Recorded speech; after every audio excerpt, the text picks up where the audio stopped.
When I was about 21 years old, my two friends and I went camping.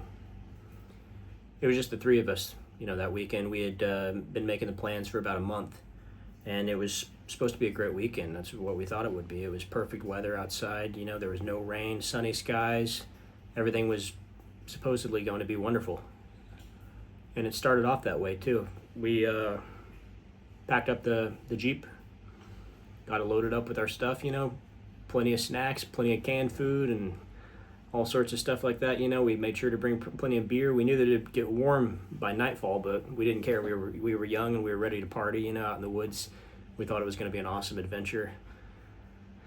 And at first, it seemed like it was going to be. We hiked a while up the trail, about 2.5 miles, till we got to not even the peak of the summit, but we got close to the top, and that's where we found a little clearing. And we thought, okay, this is a nice spot to camp for the night. So we set up the tents, made a fire, started eating beans, roasting marshmallows. Everything seemed fun, We cracked open the beers. I remember the moment when I heard the sound that changed everything. I was almost done with the first beer. I got up to go use the bathroom real quick behind a tree. I can't forget what I saw then. Somebody was looking at me from behind the tree, peeking out from behind it. I swear to God, I jumped back. I immediately just felt my body tense up, like, you ever feel like somebody's watching you? Imagine that you're out in the middle of nowhere, up deep, deep, deep in the woods, and somebody's watching you. So that was freaky. I was only about 10 feet from the fire when that happened. John and Alan were sitting still. They had no idea. They were completely oblivious. They saw me run back, and they're like, whoa, what are you doing, man? They were laughing. They thought that it was just something funny. I told them someone was there. So John gets up, and then Alan. They walk over to the spot where I was standing, and everybody's kind of they're kind of giggling, just nervous laughter. Nobody's really sure if I'm joking or if I'm serious or if I've gone crazy or something. I'm just spooked out like a little kid. But I mean, we were in our 20s at that time, and I think everybody was a little bit on edge after they saw how genuine I was acting. I mean, I was genuinely scared when I saw that. So anyway, they didn't see anything. And I was like, I don't know if I want to camp here tonight, man. I swear there was somebody there.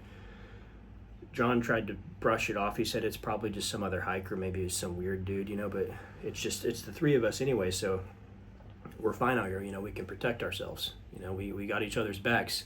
Everything's going to be all good, man. So calm down, have another beer. He handed me another can of beer. I tried to calm down and forget about it. I cracked open the beer and just sat there by the fire, but I kept looking behind me and you're looking all around me, and when you're that deep in the woods, there aren't really that many sounds except for little crackling sounds and stuff, and also the sound of the fire itself, burning the wood kind of drowned out anything else that might be around us, the sounds of anything else, I mean. But for a while, everything seemed good. I thought, okay, maybe I did just imagine it. I was kind of a lightweight. I wasn't much of a drinker, so I thought maybe I was like just kind of imagining things after having that one beer, which, looking back at it, that was stupid to think because it was just one beer, I wasn't that much of a lightweight. But anyway, later on in the night after we'd all had plenty of beer, John and Alan went to sleep. They've kind of passed out. I laid in my tent, and I remember just being in the sleeping bag. I was burning up. I was sweating so much. It didn't feel natural. Something about it felt weird because this was summer, but the nights were still cool. This was very early summer, so it felt really good outside. I had to get out of that tent, though. Something was making me burn up. I was sweltering like I had some kind of fever, but I didn't. I touched my head, and I remember it felt very cold. And yet my body was just soaking wet. The whole sleeping bag was drenched. My clothes were drenched. So I got up, unzipped the tent. I went outside just to breathe a little bit. I thought the fire would still be going because from inside the tent when I was lying there, it looked like there was still orange flame out there, But no, when I stepped outside, it was pitch black, which was weird. Immediately, I thought, that's weird. It looked like the fire was still going. I thought I could even hear it crackling and popping a little bit, but needless to say, I immediately knew, okay, I'm going to go back in my tent now. This is kind of creepy, but before I even had the chance to do that, I saw something again just like the first time, a face peeking out from behind a tree, an eye glimmering in the moonlight. It was pitch black out there, but I could still see the shape of it, the general outline, the dark silhouette of a face in the shadow, and a bright eye looking at me. I'm not kidding when I say I screamed like a little girl. I was terrified. Immediately, John and Alan woke up and they came out of their tents. And everybody's like, oh, what's going on? Everybody's still kind of drunk or sick feeling from all the alcohol. I said, there was someone there. There's someone there. I was freaking out. I was panicked at that moment. More than anything, I was regretting the fact that we came out here deep in the woods, far from home, just the three of us. I mean, it could have been worse. It could have just been me out there solo camping, which is something I would never do, especially after that night. But after that, everybody was too, worked up to sleep. I think John and Alan both knew that I was not messing around, because it wasn't like the first time where they thought, okay, maybe he's just messing with us a little bit, maybe he's had too much to drink, just one beer. But no, it wasn't that. They knew at that point that someone was possibly, watching us, which was a horrifying feeling to have, because we were deep in the woods, at least 2.5 miles, on a trail that no one really hiked, especially at nighttime. You weren't supposed to camp there. That's the thing. You weren't supposed to camp there, so we were there illegally, which I should have known it was a stupid idea. After that, it's basically when all hell broke loose. We kind of just stood there for a minute by the burned out fire. There were still some embers that were smoking, still a little bit orange, but it was pretty much just pitch black out there, and then I heard Alan scream, just as dramatically as I had screamed. He was freaked out. I knew he wasn't faking it. John still didn't really buy into it completely. He was like, oh, what, man? He's like, okay, what do you guys have planned? Are you trying to freak me out or something? Because it's kind of starting to work now, man. But Alan looked at me and he was like, I saw it too. So I looked back at him and I just said, you saw someone's eye, right? Someone looking at us from behind the tree? Yeah, and he said, yeah, he pointed, but there was nobody there. And it was apparently like the same spot where I had just seen it.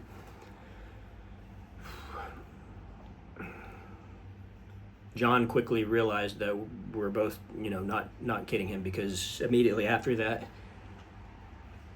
something, and I say something because it was not a person, something came out from behind the tree. It wasn't hiding anymore. It wasn't trying to, spy on us anymore. It made its presence known at that moment. It came lunging out of the tree in our direction.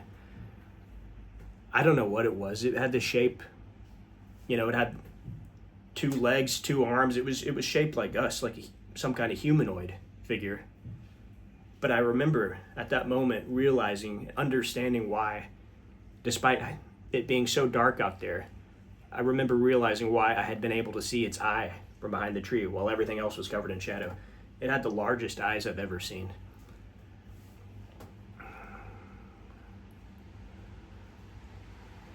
What happened next is something I don't even like to remember. I've kept this story to myself for so long. I had to tell the police after, of course. Alan was okay. I ended up being okay, but the thing grabbed a hold of John and just took off, man. It just took off. I remember Alan and I were like clutching each other at first for a second, because we thought that it was like charging towards us like a quarterback. I mean, it was coming after the three of us, and we were all kind of huddled together. It grabbed a hold of John and just took off into the woods. We heard him scream. I've never heard somebody scream like that in my life. That sound is permanently etched in my brain. And that's the last time Alan or I ever saw John.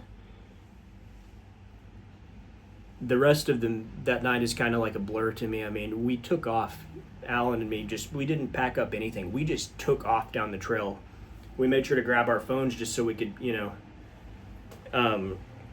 call somebody when we got down to where there was reception.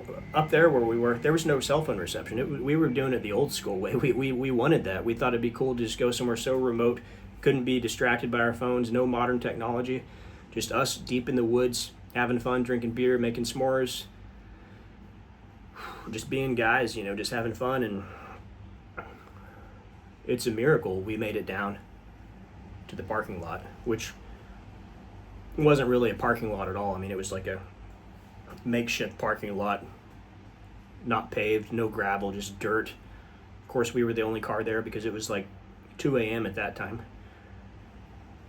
And I didn't even check to see if we had reception when we got into our car. We got into the car and just took off.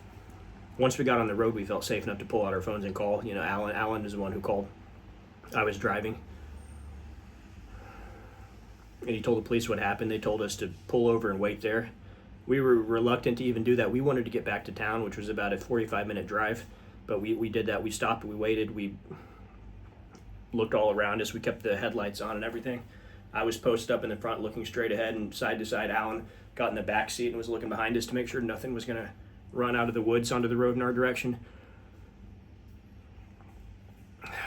Cops showed up, asked us hundreds of questions over and over. We were interrogated for weeks after that because they thought, you know, our friend is missing. They thought maybe we took him out there and we killed him or something. We had some plot to do that, or got into some fight, altercation up there, and one of us killed him and the other was covering for him or something like that, you know. Just ridiculous stuff, but of course it was understandable because our story was even more ridiculous that we told the police. I don't know what that thing was. I mean, eventually they cleared our names. We weren't in any trouble, but of course we never saw John again. Alan and I know the reason for that. You know, we saw what happened to him. I don't know what that thing was. I don't know. I don't even like to say, you know, it out loud. It was some kind of creature, alien. I don't know. I've never, ever been, until that night, I've never been someone who believes in superstitious things like that. I've always thought it was ridiculous. Always thought it was stupid, childish. Even as a kid, I did like, you know, the idea of monsters and stuff. I don't know, I just never fell for that sort of thing, you know, or never found it intriguing or even interesting. I just never thought it was any kind of possibility, you know. I believe what's here on Earth, you know. Or at least that's what I did believe, but yeah, that night changed everything for me. The reason I'm telling this story now is because I just feel like maybe it could be cathartic or something to get it out there, you know, just to relive it, just so I could stop having nightmares about it, because every night I dream about that night, that moment I first laid eyes on that thing looking at me from behind the tree. Stupidly, I thought it was just some creep. God, I wish it had just been that. That would have been scary enough if it had just been some man. But it wasn't a man. I don't know what it was. I don't think I'm ever going to know. But all I know is the police conducted their investigation. They even brought the feds in. They found blood, but they didn't find John, and they didn't find anything else. Of course, they didn't believe our story. I don't think they ever believed it. What they ended up saying was that there had been a man stalking us, most likely. Of course, they didn't find evidence of that because there was no man there who was stalking us. It was some kind of creature in the woods. So they think that he was kidnapped and killed. I know he was killed. I know he was possibly kidnapped, but we heard that scream. I don't think he could have been alive for much longer after that. It sounded like he was letting out some kind of death rattle. I'll never, ever forget that sound. God. Alan and I don't talk that much anymore. We kind of drifted away after that night. Both of us just too shell-shocked, and I guess seeing each other would sort of make us relive that awful memory. I know every time I would see him afterwards, you know, which only a handful of times, I would just see John and just remember that sound. I still think of that sound every night when I lie in bed. I have to sleep with headphones on, just playing the most upbeat music I can find, just to try to not hear that, you know. But it doesn't really help that much. I don't know what that thing was. I don't know why it was after us. I don't think there was any particular reason. I think it simply saw us there. And I think it seized the opportunity.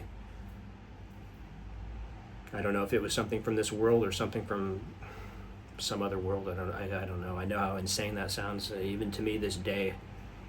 But it doesn't sound as insane to me as it would have sounded years ago before it happened. I would have thought someone was an absolute maniac if they told me that story. So I guess I can't blame the police for not believing Alan and me. But I wish that, you know, we could have somehow proved it. Because, I mean, people just think we're insane now. Even now, today, people think that we killed him or something. We took him up there and killed him. Nobody believes the story we told, even though it's both of us, you know, agreeing. We saw the exact same thing, and I couldn't even look John's parents in the eye at the funeral. His dad was just, I know that they don't believe anything that we told them, but it doesn't matter because it's done. That moment we heard the scream, we knew it was over. We knew it was over. I don't know what that was, but that was without question the most horrifying thing I've ever gone through. I know it sounds silly to say, but I still haven't stepped foot in a forest ever since that night. I came close driving through it for work, traveling for business, but I had to take another turn. I couldn't go down that road, passing the entrance to that parking lot. I couldn't. I knew it would bring back so many awful, awful memories, and it's also just the fear of going there again and thinking that thing, whatever it was, could still be in those woods. I hope that this has done some kind of good for me, getting this out there, this story. I hope you all don't think I'm as crazy as the investigators thought that we were. But if you do, I guess I can't blame you for it. I don't know if I'd ever recommend anyone going deep in the woods unless they're with a very, very large group. We thought we were safe. 3 people, 3 guys, 3 full-grown guys, but whatever that thing was, it was huge. It was fast. It was absolutely vicious. I guess another reason I wanted to tell this story was just to say goodbye in a way to John. I tried to suppress it all these years, but it just haunted me all this time, and the truth of what happened to him deserves to be known, not just to the investigators who interrogated us incessantly, but to the general public. I want people to know what happened. If you've ever read about this case, his disappearance. Thank you for listening.